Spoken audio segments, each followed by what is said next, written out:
Betty Boop a commencé sa carrière le 9 août 1930 et l'achèvera en 1939. Betty Boop fut produite par les studios Fletcher, Dave et Max Fletcher, dits les pionniers du cartoon. Betty Boop doit son physique accrocheur et déluré, que nous adorons tous, au coup de crayon d'un maître de l'animation américaine, Myron Nettwerk, surnommé Grimm.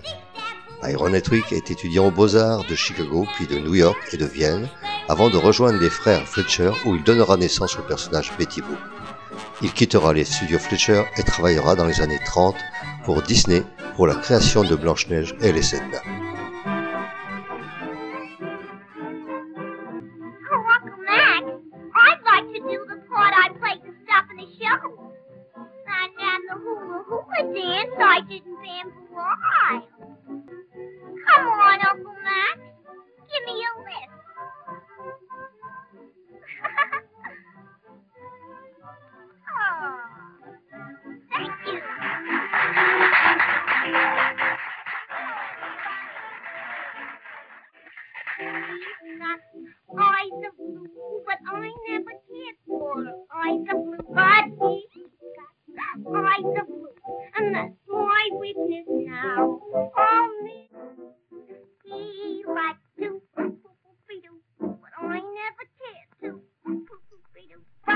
C'est la chanteuse Helen Kane qui a été utilisée comme modèle. La ressemblance est d'ailleurs extraordinairement frappante.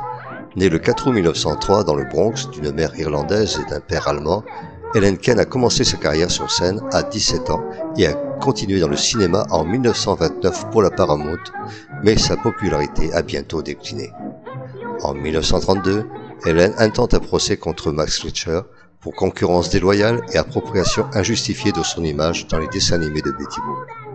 Le procès dure 2 ans, et bien que la star animée soit une caricature évidente d'Helen, elle perd néanmoins le procès.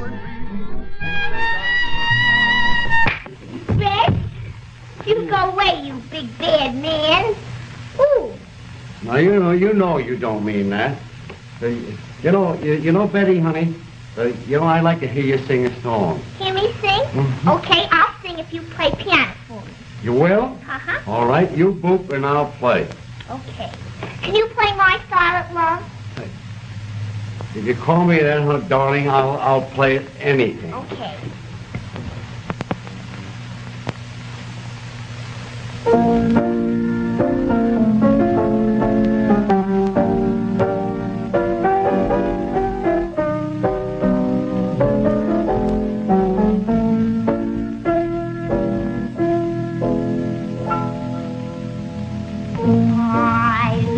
Like I reach for a star, worshipping you from afar, living with my silent love.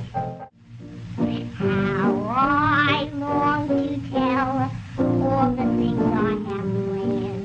Still it's wrong to tell, are you not understanding me, my silent love? Let it go.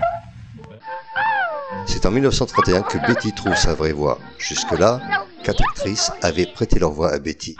Lors d'un concours d'imitation de Helen Kane, Mae Questel, née le 13 septembre 1908 à New York, a 17 ans quand elle est remarquée pour sa voix par Max Fletcher.